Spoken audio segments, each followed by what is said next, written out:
आज अपन बात करेंगे तलाक के बारे में, जिसको डिवोर्स कहते हैं या विवाह विच्छेद कहा जाता है। विवाह एक बहुत पवित्र बंधन होता है जिसको बनाए रखना हर व्यक्ति की जिम्मेदारी होती है।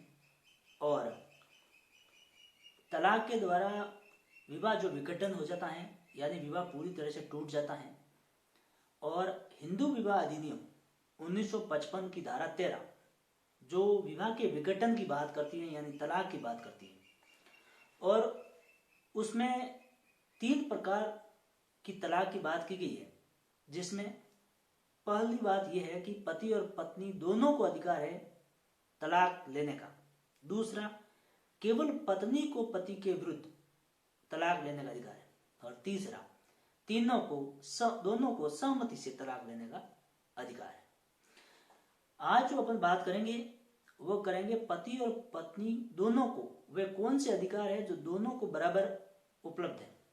यानी पति और पत्नी दोनों उन आधारों पर विवाह विच्छेद करवा सकते हैं, यानी तलाक की डिग्री प्राप्त कर सकते हैं। प्राचीन हिंदू विधि में तलाक का कोई आधार नहीं हुआ करता था, फिर भी परंपरागत आधार पर तलाक दिया जाता था। हिंदू विवाह अधिनियम 1955 पहली बार संहिताबद्ध तरीके से बना गया और उसमें जब यह अधिनियम लागू हुआ उस टाइम इसमें एक आधार हुआ करता था, वो था दोषिता का सिद्धांत, यानी डिफॉल्ट थ्योरी।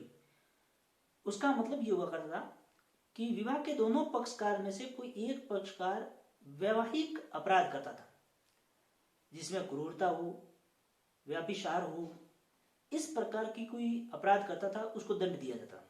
इसमें खास बात यह हुआ करती थी कि एक पक्षकार पूर्णतः दोषी हुआ करता था और दूसरा पूरी तरह से निर्दोष हुआ करता। अगर दोनों पक्षकारों की गलती होती तो विवाह विच्छेद की डिग्री प्राप्त नहीं हुआ करती थी, क्योंकि जैसे एक व्यक्ति ने यानी एक पक्षकार ने दूसरे पक्षकार के साथ क्रूरता की और दूसरे ने उसका भी त्याग कर दिया, तो फिर दोनों पक्षकार दोषी हैं। इसलिए इसमें नहीं हुआ करता, क्योंकि यह धारा दोनों को अधिकार देती है कि आप दोनों तलाक ले सकते हैं, दोनों स्वतंत्र हैं। अब खास बात यह है कि तलाक की जो अर्जी है वह जिला न्यायालय में पेश की जाती है, यानी जिला न्यायाधीश इसको सुनता है, इससे नीचे के कोर्ट में नहीं।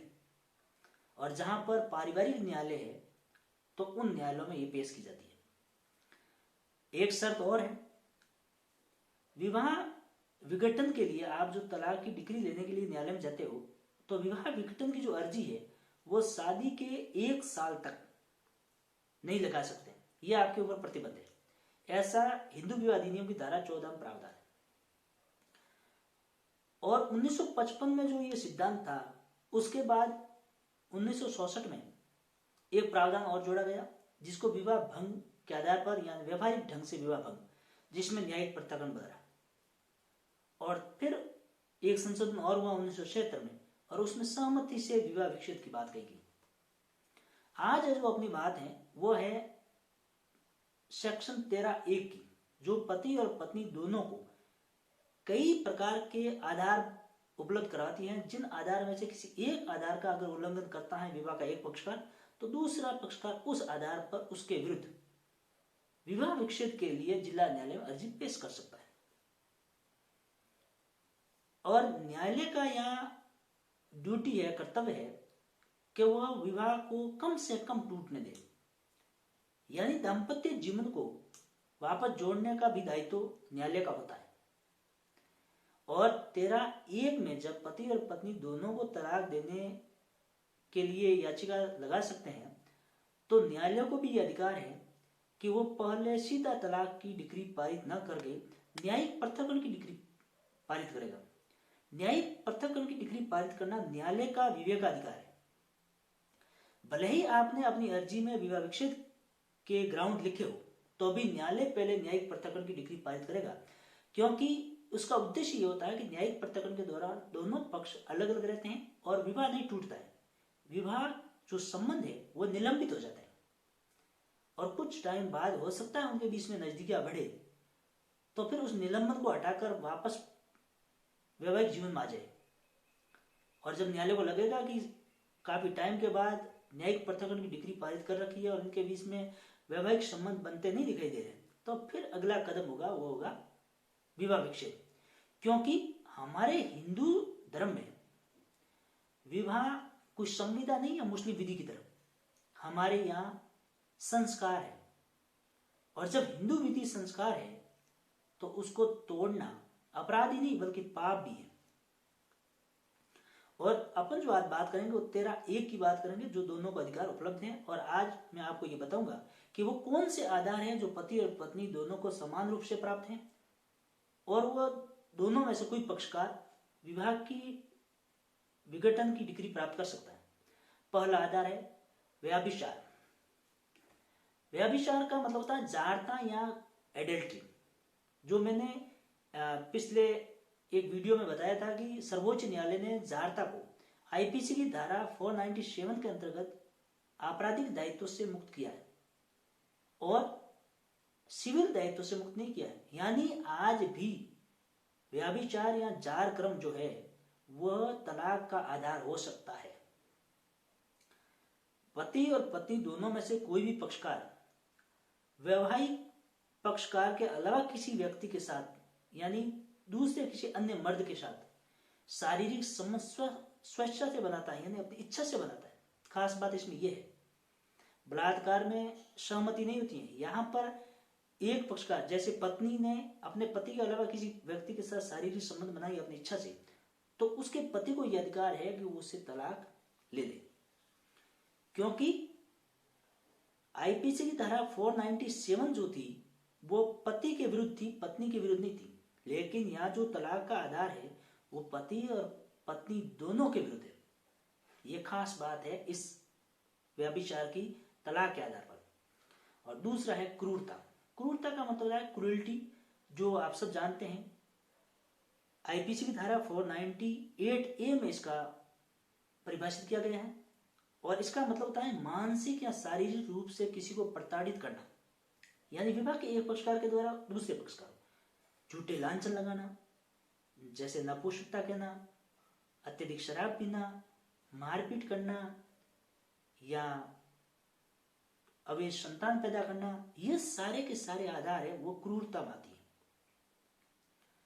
और फिर तीसरा है अभित्याग का। अभित्याग का मतलब होता है भगोड़ा। सेना में जिस तरह से सैनिक भगोड़ा होता है और अपनी ड्यूटी का निर्वहन किए बिना भाग जाता है, उसी तरह से यहाँ भी अभित्याग का मतलब होता है चले जाना। किसको?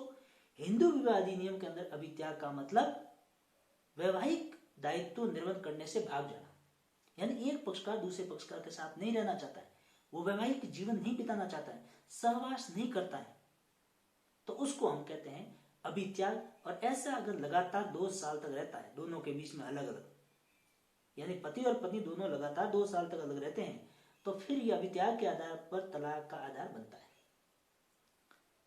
और 4 नंबर ग्राउंड है वह है धर्म परिवर्तन, यानी दोनों पक्षकार में से किसी एक पक्षकार ने हिंदू धर्म छोड़कर मुस्लिम, ईसाई, पारसी, यहूदी धर्म स्वीकार कर लिया है। और केवल स्वीकार करने के आधार पर तलाक नहीं होगा। इसमें खास बात यह है कि उस आधार पर आपको न्यायालय में विवाह विच्छेद की डिग्री प्राप्त करनी होगी। धर्म परिवर्तन करने से विवाह विच्छेद खत्म नहीं होता है, उसके लिए आपको डिग्री प्राप्त करनी होगी इस आधार पर कि उसने धर्म परिवर्तन करके हिंदू धर्म छोड़ दिया है। फिर है विकृत चित्तता। इसका मतलब होता है कोई व्यक्ति मानसिक रोग से पीड़ित है, उसके साथ दूसरा पक्ष का जीवन जीना कंफर्ट फील नहीं करता है, यानी सहज प्राप्त नहीं करता है, तो फिर वो व्यक्ति उस विकृत चित्तता के आधार पर तलाक की डिग्री प्राप्त कर सकता है, यानी विवाह विच्छेद की अर्जी लगा सकता है। फिर है कुष्ठ रोग। कुष्ठ रोग एक बहुत गंभीर बीमारी है जिसमें व्यक्ति का शरीर गलने लगता है और शरीर पे छाले होने शुरू हो जाते हैं और वो व्यक्ति सामाजिक जीवन बिताने में असमर्थ होता है।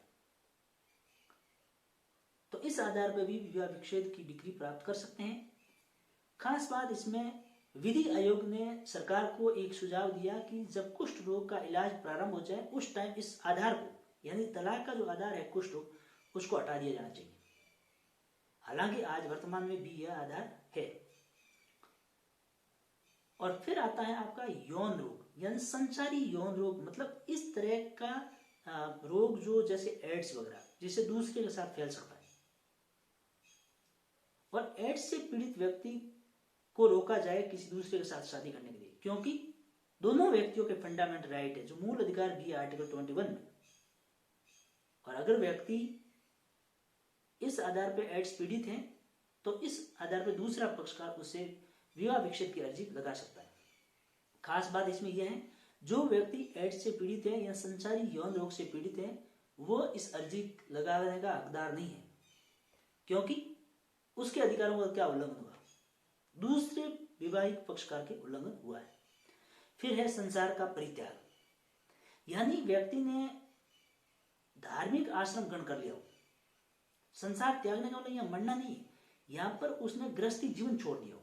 जब तक गृहस्थी जीवन नहीं छोड़ा है, और भले ही उसने जैसे गुरुद्वारा में ग्रंथी होते हैं, मंदिर में सन्यासी या महंत होते हैं, वो शादीशुदा भी होते हैं, वो गृहस्थी जीवन भी निभाते हैं और उधर भी निभाते हैं, तो फिर ये तलाक का आधार नहीं है। अगर उन्होंने पूरी तरह से गृहस्थी जीवन को त्याग दिया है तो फिर दूसरे पक्षकार को उसके विरुद्ध विवाह विच्छेद की अर्जी प्राप्त लगाकर विवाह विच्छेद करने का अधिकार प्राप्त हो जाता है।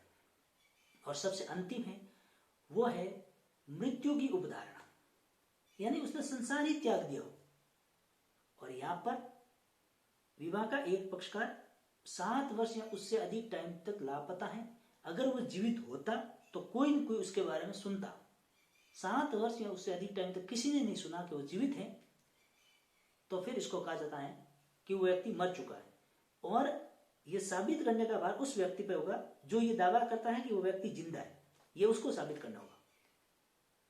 और इसमें खास बात एक और है, व्यक्ति जो मृत्यु की उपधारणा करेगा, जो व्यक्ति मर चुका है और आपने उस आधार पे डिग्री प्राप्त कर ली और शादी दूसरी कर ली और दूसरे दिन व्यक्ति जीवित होकर वापस आ जाता है, तो भी आपकी डिग्री वैध रहेगी, यानी विवाह विच्छेद आपका वैलिड रहेगा, उस पर कोई प्रभाव नहीं पड़ेगा। और अगर आपने विवाह विच्छेद की डिग्री लिए बिना 7 वर्ष या उससे अधिक टाइम वो लापता है और आपने दूसरी शादी कर ली, कि न्यायालय में डिग्री लेके क्या करेंगे, वो 7 वर्ष से लापता है और अपन शादी कर लेते हैं और उसके बाद जस्ट वो आ जाता है, तो आपके द्वारा दूसरी की शादी शून्य होगी हिंदू विवाह अधिनियम की धारा 11 के अंतर्गत, और ऐसा करना आईपीसी के अंतर्गत भी अपराध होगा, द्विविवाह विवाह के दोषी होंगे और आपके द्वारा दूसरी शादी शून्य होगी। मेरे कहने का मतलब है कि पति और पत्नी दोनों को अधिकार है और इन आधारों पर, जिसमें आपका व्याभिचार, क्रूरता, अभित्याग, धर्म का परिवर्तन, विकृचितता, संचारी यौन रोग और मृत्यु की उपधारणा या आपने संसार त्याग दिया हो, ये सारे आधार हैं। और इनमें से सबसे ज्यादा आधार, जिस आधार पर सबसे ज्यादा तलाक की अर्जियां पेश की जाती है वो है क्रूरता, क्योंकि इन सब की परिभाषाएं फिक्स है, लेकिन क्रूरता की परिभाषा बहुत डीपली है जिसकी कोई फिक्स परिभाषा नहीं है और कोई भी उसका आधार बन सकता है और किसी भी आधार को क्रूरता माना जा सकता है, क्योंकि न्यायालय ने भी कई अपने केसेस में कहा कि क्रूरता क्या हो गई, ये तथ्य और परिस्थितियों पर निर्भर करेगा, क्योंकि ये हम नहीं कह सकते हैं कि ये क्रूरता है। इसलिए सबसे ज्यादा क्रूरता जिनकी फैमिली कल तक सबसे अच्छी चल रही थी और आज ठीक ठाक नहीं है, तो उनके पास कोई आधार नहीं इसमें से। लेकिन क्रूरता आधार कभी भी आप अपनी मेंटेलिटी के आधार पर पैदा कर सकते हैं कि उसने मेरे साथ मारपीट की, उसने मुझे तंग किया, उसने मेरे से दहेज मांगा, उसने मुझे नपुंसक कहा, ये सारे के सारे आधार क्रूरता के। इसलिए सबसे ज्यादा वैवाहिक जीवन में चाहे दहेज प्रताड़ना का मुकदमा हो चाहे तलाक का हो, सबसे ज्यादा ग्राउंड क्रूरता के होते हैं। मेरा मकसद किसी की शादी तोड़वाने का नहीं है, ये बताने का है कि आपको कानूनी जानकारी हो कि कौन से आधार हैं जिन आधार पर पति और पत्नी दोनों हकदार हैं। अपना जीवन सुखी से बिताएं।